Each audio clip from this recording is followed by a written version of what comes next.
어차피 의식도 없는데 돈만 아깝잖아. 장모 노인네 산소 호흡기 떼버려. 짐승 같은 사위놈의 끔찍한 전화 통화를 숨죽여 듣고 있던 새벽 3시 갑자기 안방불이 환하게 켜지며 누군가 제 어깨를 획 낚아챘습니다. 지금부터 내 딸을 버린 놈들의 신혼집에 잠입해 숨통을 완벽하게 끊어버린 그날의 전말을 들려드리겠습니다. 피가 섞였다고 해서 다 가족은 아닙니다. 사위의 화려한 결혼식장 맨 뒷자리, 제 가슴팍에 꽂혀있던 낡은 만년필을 쥔 손이 스스로도 통제할 수 없이 바들바들 떨렸습니다.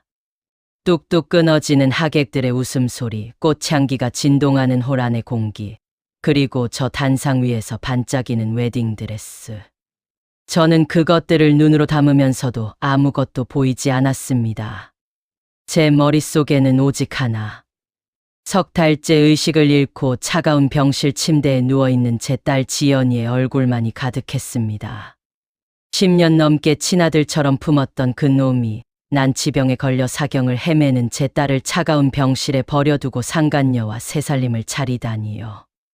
저는 그날부터 촌스러운 뽀글이 가발을 뒤집어 쓰고 그 짐승 같은 놈들의 신혼집 안방에 파출부로 기어 들어갔습니다.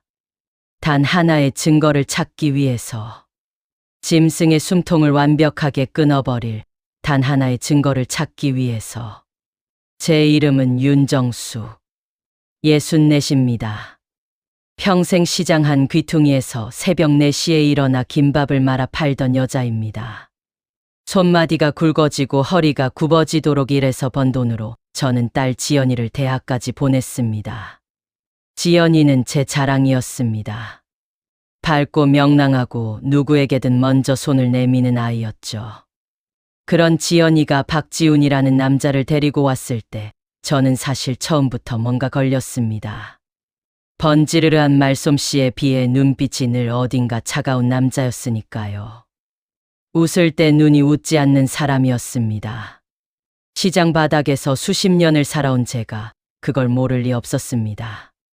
하지만 딸이 좋다는데 어미가 무슨 말을 할 수 있겠습니까?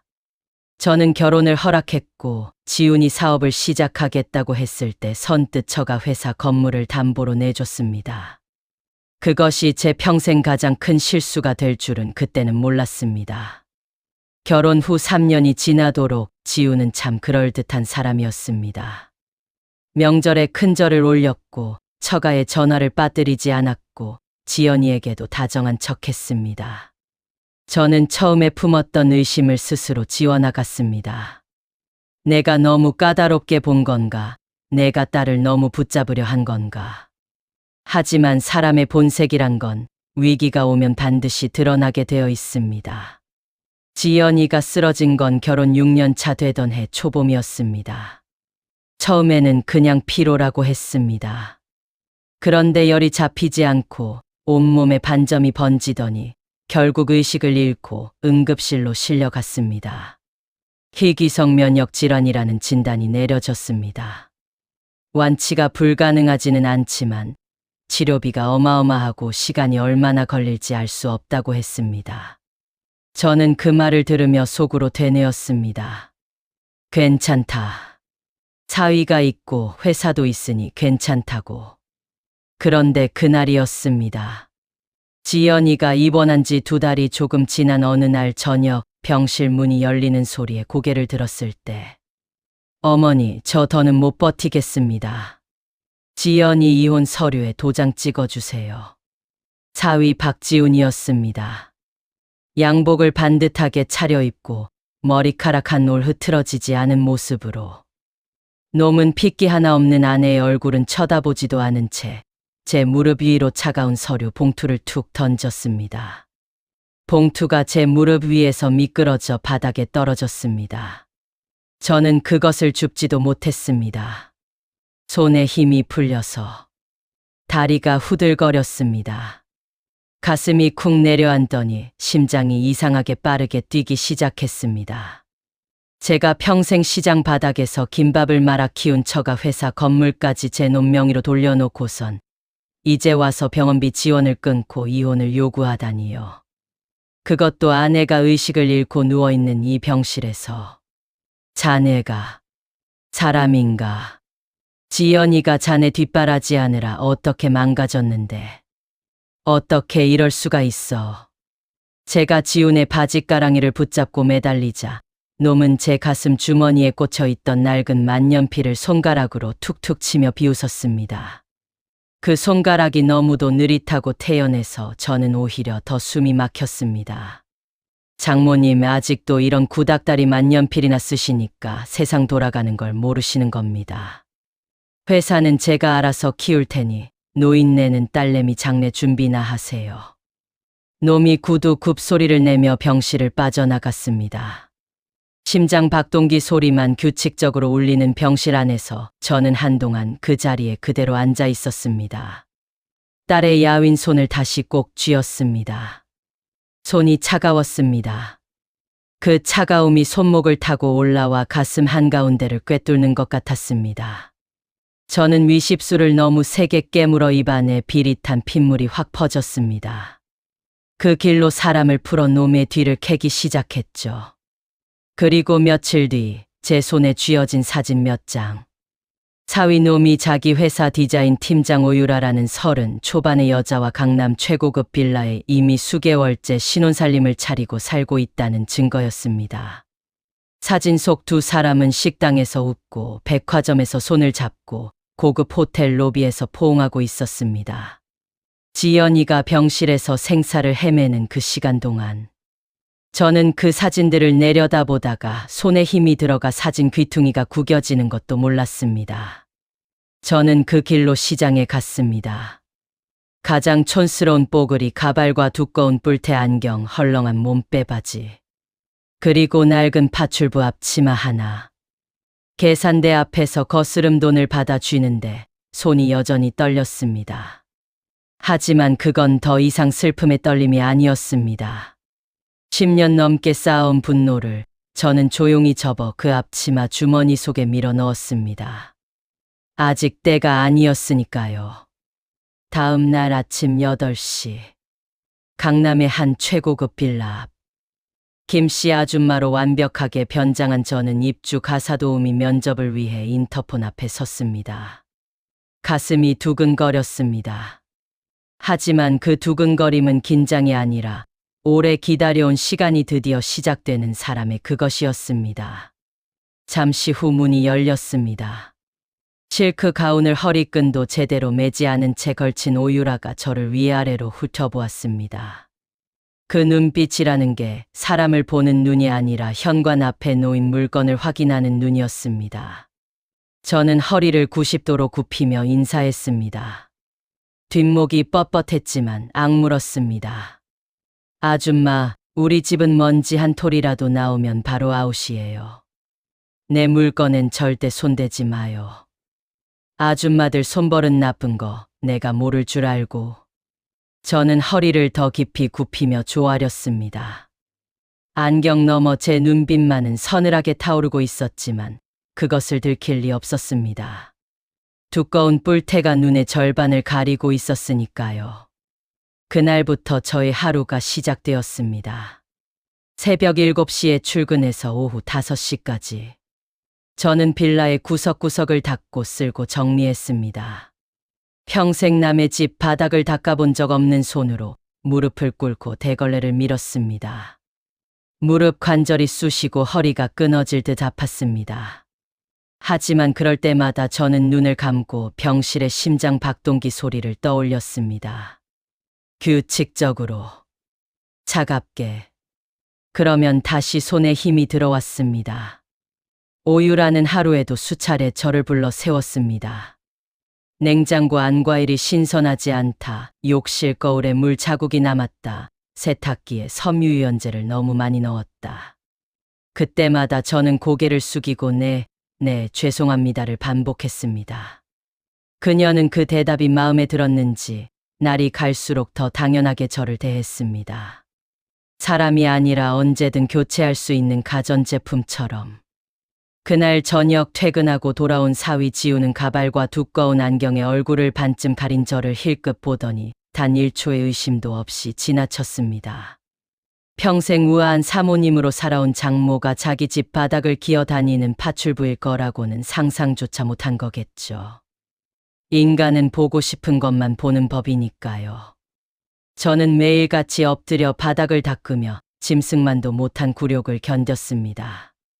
그리고 밤이 되면 두 사람이 잠든 것을 확인하고 서재와 안방 주변을 이 잡듯이 뒤졌습니다. 서랍 안, 책 사이, 쓰레기통 바닥. 찾아야 할 것이 반드시 어딘가에 있다는 것을 저는 알고 있었습니다.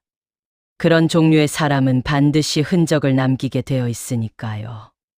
자신이 절대 들키지 않는다고 믿을수록 더욱. 그러던 어느 날 오후 서재 파쇄기 안에서 덜 잘린 영수증 조각 하나를 발견했습니다. 손이 떨렸습니다. 조각들을 조심스럽게 이어 맞췄습니다.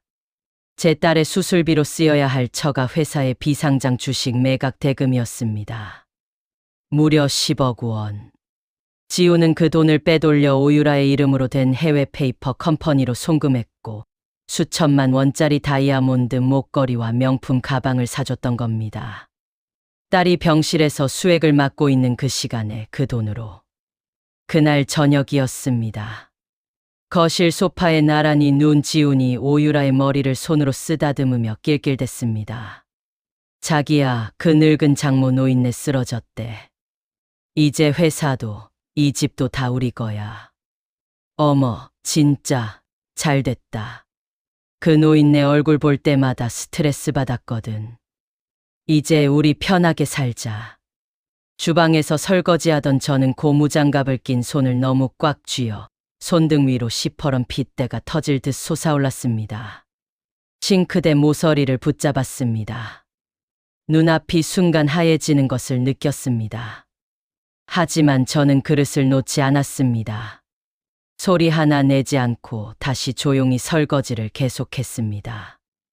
여러분, 평생을 바쳐 거둔 사위가 아픈 내 자식을 버리고 상간녀에게 수십억을 퍼붓는 광경을 눈앞에서 본다면 여러분이라면 이 상황에서 어떻게 하셨겠습니까? 저는 그날 밤 그 집을 나와 어두운 골목 구석에서 혼자 오래 울었습니다. 소리도 내지 않고 눈물이 앞치마 위로 뚝뚝 떨어지는 것도 그냥 두면서 그렇게 다 울고 나서 저는 다시 허리를 폈습니다. 아직 끝나지 않았으니까요.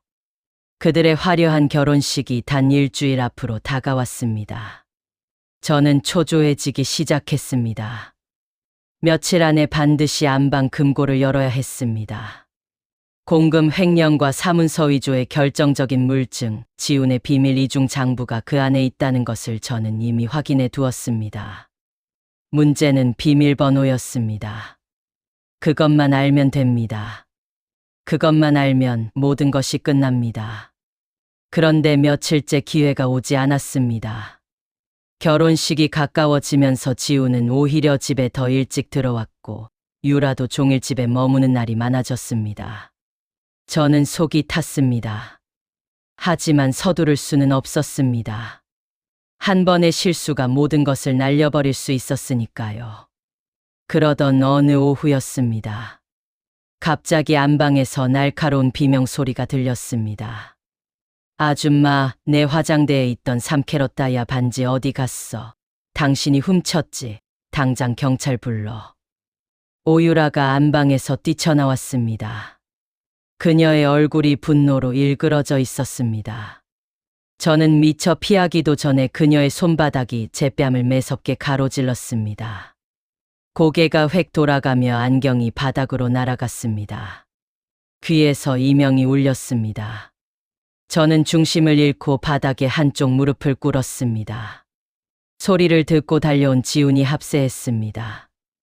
어딜 거지 같은 노인네가 남의 집에 기어들어와서 손버릇을 놀려. 당장 경찰 불러. 제 머릿속이 하얗게 비었다가 다시 돌아왔습니다. 차갑게, 뜨겁게, 그리고 다시 차갑게. 저는 바닥에 두 손을 짚고 엎드린 채 파르르 떨리는 손을 모아 싹싹 빌어야만 했습니다. 사모님, 아닙니다요. 제가 그런 게 아닙니다요. 제발 살려주십시오. 눈에서 피눈물이 고였지만 저는 이를 악물고 참아냈습니다. 지금 쫓겨나면 내 딸의 복수는 영영 끝이 날 테니까요. 결국 한참 뒤 오유라의 명품 가방 안감에 반지가 끼어 있는 것이 발견되었습니다.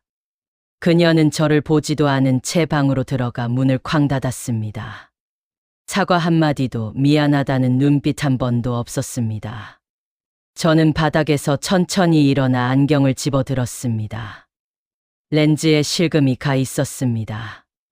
저는 그것을 다시 코 위에 걸쳤습니다. 아직 끝나지 않았습니다. 그날 밤 새벽 3시. 두 사람이 깊이 잠든 것을 확인한 저는 조심스럽게 안방 문을 열었습니다. 발소리를 죽이고 문을 닫았습니다. 커튼 사이로 들어오는 가로등 빛에 의지해 어둠 속에서 침대 옆 소형 금고로 다가갔습니다. 금고 앞에 무릎을 꿇고 앉았습니다. 손끝으로 다이얼을 더듬었습니다. 가슴이 조여들었습니다. 그때였습니다. 침대 위에서 부스럭거리는 소리가 났습니다. 저는 그 자리에서 석고상처럼 굳었습니다. 숨조차 멈췄습니다. 잠시 정적이 흘렀습니다. 그리고 지훈이 잠결에 전화를 받는 소리가 들렸습니다. 낮고 개슴츠레한 목소리였습니다. 김 변호사. 장모 노인네 산소호흡기 떼는 동의서 내일 유라랑 식장 가기 전에 처리해. 어차피 의식도 없는데 돈만 아깝잖아. 순간 제 온몸에 피가 차갑게 식어내렸습니다. 손끝부터 시작해서 발끝까지. 제 딸의 목숨줄마저 끊으려 하다니. 저는 더 이상 참을 수가 없어 당장 일어나려는 순간이었습니다. 갑자기 등 뒤에서 안방불이 환하게 켜졌습니다. 그리고 누군가 제 어깨를 획 낚아챘습니다. 뒤를 돌아본 제 앞에는 물을 마시러 일어났던 오유라가 눈을 치켜뜨고 서 있었습니다. 아줌마, 여기서 뭐 하는 거야? 저는 순간 기지를 발휘했습니다. 손으로 바닥 구석을 가리키며 놀란 척 소리쳤습니다. 아이고 깜짝이야. 바퀴벌레가 이쪽으로 기어 들어가길래 잡으려고요. 큰 놈이에요, 사모님. 결벽증이 심했던 유라는 비명을 지르며 침대 위로 뛰어올랐습니다. 지훈도 화들짝 깨어났습니다. 저는 그 소란을 틈타 화장대 구석에 무심하게 낡은 만년필을 꽂아두고 황급히 방을 빠져나왔습니다. 심장이 귀까지 들릴 것 같이 뛰었지만 저는 복도에 나와 조용히 문을 닫았습니다. 바닥에 등을 기대고 서서 저는 눈을 감았습니다. 손이 떨렸습니다. 무릎도 떨렸습니다. 하지만 입가에는 아주 작은 미소가 번졌습니다. 그 만년필 앞부분에는 제가 따로 맞춰놓은 특수 제작 초소형 고화질 캠코더가 박혀 있었습니다. 렌즈 지름이 2mm도 채 되지 않는, 눈으로는 절대 알아볼 수 없는 물건이었죠. 화장대 구석 그 각도에서 금고 전체를 정면으로 담을 수 있었습니다. 사위놈이 구닥다리라며 비웃었던 그 만년필이 이제 그놈의 숨통을 끊을 무기가 된 것이었습니다. 다음 날 새벽, 지훈이 금고 앞에 앉아 다이얼을 돌리는 장면이 선명하게 찍혔습니다. 비밀번호를 입력하는 손가락까지. 오유라의 생년월일이었습니다. 저는 그날 밤 혼자 그 빌라로 마지막으로 돌아갔습니다. 금고 문이 딸깍 열렸습니다. 안에는 제가 예상했던 것보다 훨씬 더 많은 것들이 있었습니다. 처가 회사 공금 횡령 내역, 서류 위조 흔적, 유령 법인으로 빠져나간 수십억 원의 자금 이동 경로가 담긴 검은 표지의 이중장부. 그리고 오유라의 이름으로 된 해외 페이퍼 컴퍼니 계좌로 이체된 영수증 원본들. 저는 그것을 사진으로 전부 찍고 원본은 그대로 금고에 돌려놓았습니다. 손이 떨렸지만 한 장도 빠뜨리지 않았습니다. 그리고 새벽빛이 창문에 스며들기 전에 저는 소리 없이 그 빌라를 빠져나왔습니다. 그 길로 변호사에게 달려갔습니다. 대망의 일요일이었습니다. 강남 최고급 호텔 웨딩홀. 지훈과 유라가 하객들의 박수를 받으며 단상에 올랐습니다. 홀은 꽃으로 가득했고 샹들리에가 눈부시게 빛났습니다.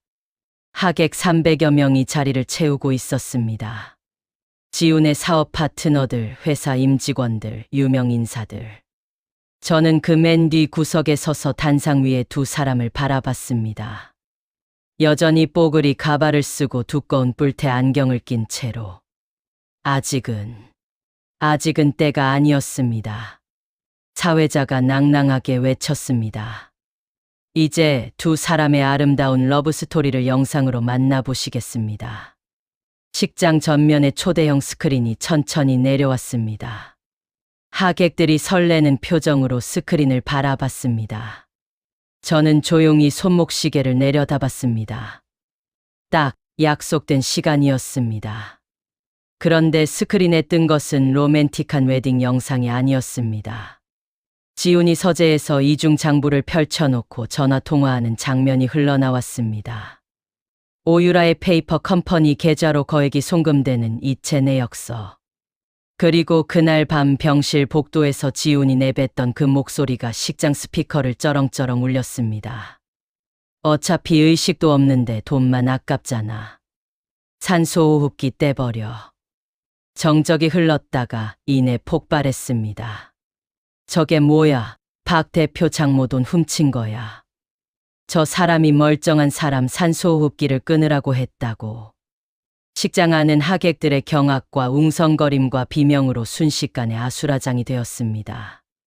얼굴이 하얗게 질려 굳어버린 지훈과 유라. 단상 위에 두 사람은 스크린을 향해 손을 뻗었다가 하객들을 향해 고개를 돌렸다가 서로를 바라보다가 발이 땅에 붙은 것처럼 그 자리에 서 있었습니다. 바로 그 순간 식장 뒤편의 육중한 문이 열렸습니다. 뽀글이 가발과 몸빼바지를 벗어 던진 채 깔끔하게 세팅된 머리에 진주 귀걸이를 하고 단아한 한복 저고리를 차려입은 제가 구두 굽소리를 내며 걸어 들어갔습니다. 하객들이 길을 비켰습니다. 제가 그 길을 통해 단상으로 걸어 올라가는 동안 식장은 완전한 정적에 빠졌습니다. 장모님, 아니 아줌마가. 왜? 지훈이 유령이라도 본 듯 무릎을 꺾으며 주저앉았습니다. 저는 멈추지 않았습니다. 단상 위로 올라가 놈의 뺨을 온 힘을 다해 후려갈겼습니다. 짝 하는 소리가 식장 천장까지 울렸습니다. 지훈의 머리가 한쪽으로 확 돌아갔습니다. 이 쓰레기만도 못한 놈아. 돋보기 낀 파출부 노인네라고 무시했지. 내 놈이 훔쳐간 내 딸 수술비 오늘 1000배로 갚아주마. 제 목소리가 마이크도 없이 식장 전체를 울렸습니다. 300명이 숨을 죽이고 있었습니다. 오유라가 웨딩드레스를 들어 올리며 도망치려 했습니다. 하지만 그쪽에서도 문이 열렸습니다. 제가 미리 대기시켰던 경찰과 국세청 조사관들이 양쪽 문으로 동시에 들어왔습니다. 특정경제범죄 가중처벌법상 횡령, 사문서 위조, 업무상 배임. 화려한 웨딩드레스와 턱시도를 입은 두 사람의 손목에 차가운 수갑이 채워졌습니다. 오유라의 웨딩드레스 자락이 바닥에 질질 끌렸습니다. 샹들리에 아래에서. 그날의 결혼식은 그들의 완벽한 장례식이 되었습니다. 경찰서로 끌려간 지훈은 검찰 수사를 거쳐 징역 7년의 실형을 선고받았습니다.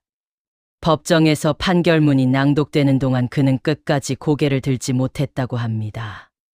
제가 그 법정에 없었던 것은 지연이 곁을 지켜야 했기 때문입니다. 그날 저는 법정 대신 병실을 택했습니다. 교만했던 오유라는 불륜 상간녀이자 횡령 공범으로 낙인 찍혀 위자료, 소송 폭탄을 맞고 파산했습니다.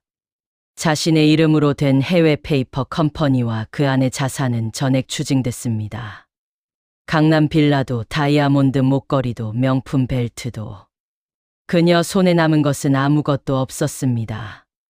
쓸고 닦을 집 하나 없이 길거리를 전전하다 지금은 싸구려 모텔 청소를 하며 근근히 살아가고 있다는 소식이 들렸습니다. 저는 그 소식을 듣고도 아무 말도 하지 않았습니다. 그것이 그 사람의 몫이었으니까요. 놈들이 빼돌렸던 처가 회사의 명의와 강남 빌라, 해외 비자금까지 제가 고용한 변호단이 1원 한 푼 남기지 않고 모조리 압류해 환수 조치했습니다. 회사 명의도 원래대로 돌아왔습니다. 제가 평생 시장 바닥에서 새벽 4시부터 쌓아 올린 것들이 다시 제 자리로 돌아온 것입니다. 환수한 돈으로 저는 가장 먼저 지연이에게 최고의 의료진을 붙였습니다. 국내 최고 면역 전문의와 외국에서 초빙한 희귀 질환 전문가가 팀을 꾸려 지연이를 맡았습니다. 수술은 8시간이 걸렸습니다. 저는 수술실 앞 복도에서 그 8시간을 서 있었습니다. 한 번도 앉지 않았습니다. 앉으면 쓰러질 것 같아서. 수술실 불이 꺼지고 문이 열렸을 때 의사 선생님이 마스크를 내리며 고개를 끄덕였습니다. 저는 그 자리에서 그대로 무너졌습니다. 복도 바닥에 두 무릎을 꿇고 소리도 없이 울었습니다. 오랫동안 따스한 봄 햇살이 내리쬐는 병실. 수술을 마친 제 딸 지연이가 마침내 길었던 잠에서 깨어나 저를 보며 희미하게 웃어주었습니다. 눈꺼풀을 겨우 들어 올린 채로. 저는 그 눈빛을 보는 순간 아무 말도 나오지 않았습니다. 딸의 손을 꽉 쥐었습니다. 지연이의 손이 가늘게 떨렸습니다. 엄마, 고생했어. 저는 고개를 숙이고 그 손에 이마를 대었습니다. 뜨거운 눈물이 딸의 손등 위로 떨어졌습니다. 한동안 아무 말도 하지 않았습니다. 그냥 그렇게 있었습니다. 딸의 따뜻한 손을 꽉 마주 잡은 제 반대편 손에는 사위놈이 그토록 비웃었던 그 낡은 만년필이 쥐어져 있었습니다. 구닥다리라고 노인네 물건이라고 비웃었던 그것. 그 낡고 보잘것없어 보이던 물건이 우리 모녀의 목숨을 살린 세상에서 가장 빛나는 칼이 되어 주었습니다. 저는 그것을 천천히 들여다봤습니다. 오래된 잉크 자국이 배어있는 검은 몸통. 어머니가 젊은 시절 쓰시던 것을 돌아가시면서 제게 남겨주신 물건이었습니다. 어머니는 생전에 이런 말씀을 하셨습니다. 정수가, 사람이 사람을 짓밟을 때 짓밟히는 사람이 더 깊이 뿌리를 내리는 법이야. 꽃은 밟혀도 봄이 오면 올라온다. 저는 그 말을 수십 년 동안 가슴에 품고 살았습니다. 그리고 이제서야 비로소 그 말이 무슨 뜻인지 온몸으로 알 것 같았습니다. 저는 병실 창밖을 바라봤습니다. 서울 하늘 어딘가에서 봄바람이 불어오고 있었습니다. 나뭇가지에 연두빛 잎사귀가 하나씩 올라오고 있었습니다. 아직 3월이었습니다. 여기까지 오늘의 사연 등불이었습니다. 오늘 윤정숙 어머니의 이야기 어떠셨나요? 딸을 살리기 위해 무릎을 꿇고 남의 집 바닥을 닦으면서도 단 한 번도 흔들리지 않고 끝까지 버텨낸 그 어머니의 마음이 얼마나 깊게 다가오셨는지요. 사람을 함부로 대하는 사람들은 언제나 자신이 절대 들키지 않는다고 믿습니다. 하지만 세상에서 가장 무서운 사람은 화려하게 보복하는 사람이 아니라 아무 말 없이 조용히 준비하는 사람이라는 것. 오늘 이야기가 잘 보여줬다고 생각합니다. 혹시 지금 억울한 일을 당하고 계신 분이 계신다면 오늘 이 이야기가 작은 위로가 되셨으면 좋겠습니다. 무너지지 마세요. 꽃은 밟혀도 봄이 오면 반드시 올라옵니다. 여러분은 오늘 이야기에서 어떤 장면이 가장 기억에 남으셨나요? 댓글로 나눠주시면 저도 하나하나 소중히 읽겠습니다. 감사합니다.